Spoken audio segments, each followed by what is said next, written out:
There is an invisible mental filter used by the world's wealthiest investors that instantly separates a brilliant business from an expensive trap. Most people never learn it. They spend their lives chasing stock tickers, studying charts, and listening to shouting pundits on financial television, wondering why their hard-earned money seems to vanish the moment the market shifts. What if I told you that the legendary Oracle of Omaha does not look at a single chart before buying a business? What happens when a company possesses a psychological shield that no competitor can manufacture with any amount of money? And more importantly, why do ordinary investors consistently miss the single most obvious warning sign hiding right in plain sight? Let us step back into history for a moment. Imagine walking into a modest office in Nebraska decades ago. There are no flashing screens, no high-speed trading terminals, and no frantic assistants running down the halls. There is only a desk, a towering stack of annual reports, and a man quietly reading. While everyone else on Wall Street was asking, how much will this stock go up tomorrow? This man was asking a completely different question.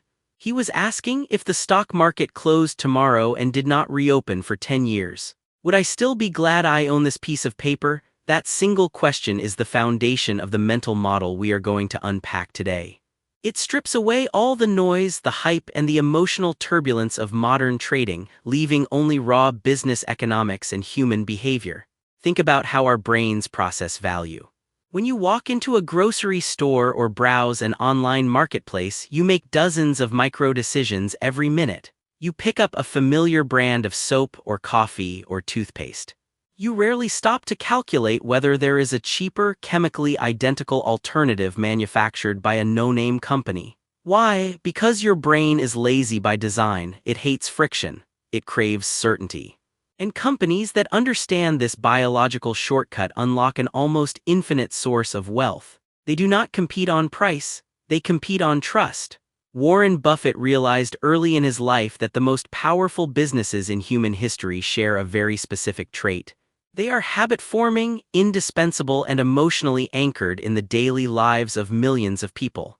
Consider the psychology of an absolute monopoly over human habit. If you own a product that people use every single day without thinking, you possess pricing power. Inflation can rise, supply chains can break, interest rates can swing wildly. Yet your customers will continue paying your prices because the alternative, the mental effort of switching to something else, feels too painful. That is the essence of a true economic moat. It is not just a corporate strategy. It is a psychological barrier built out of human loyalty, brand heritage, and sheer operational gravity. But here is where the plot thickens. Even if you identify a company with a strong moat, there is one hidden human bias that will cause you to ruin the trade before it compounds. What is it? Impatience disguised as analysis. We live in a culture obsessed with instant gratification. We want our investments to double in value by next Thursday. When a stock moves sideways for 6 months, we get bored.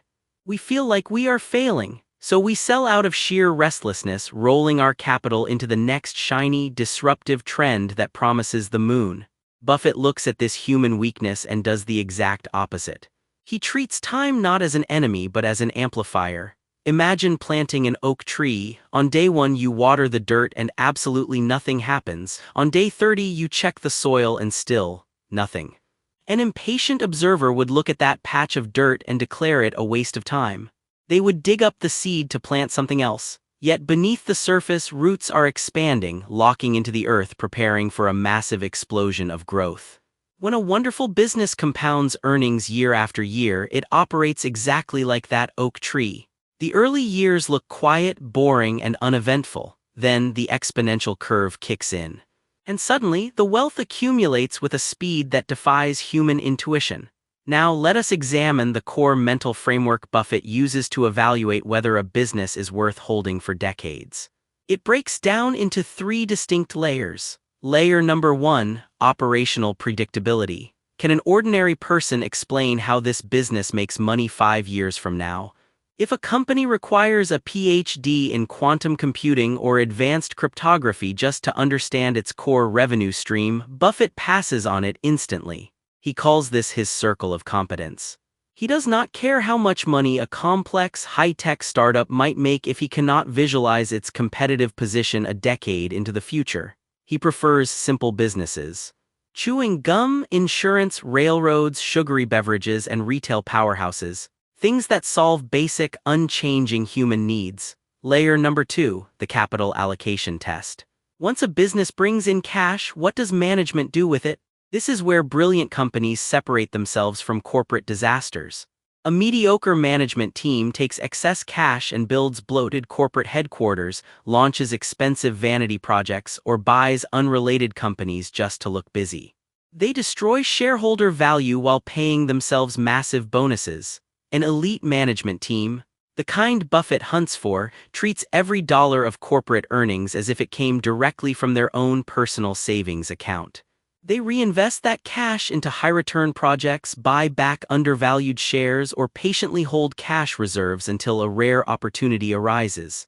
They think like owners, not employees. And layer number 3, the margin of safety.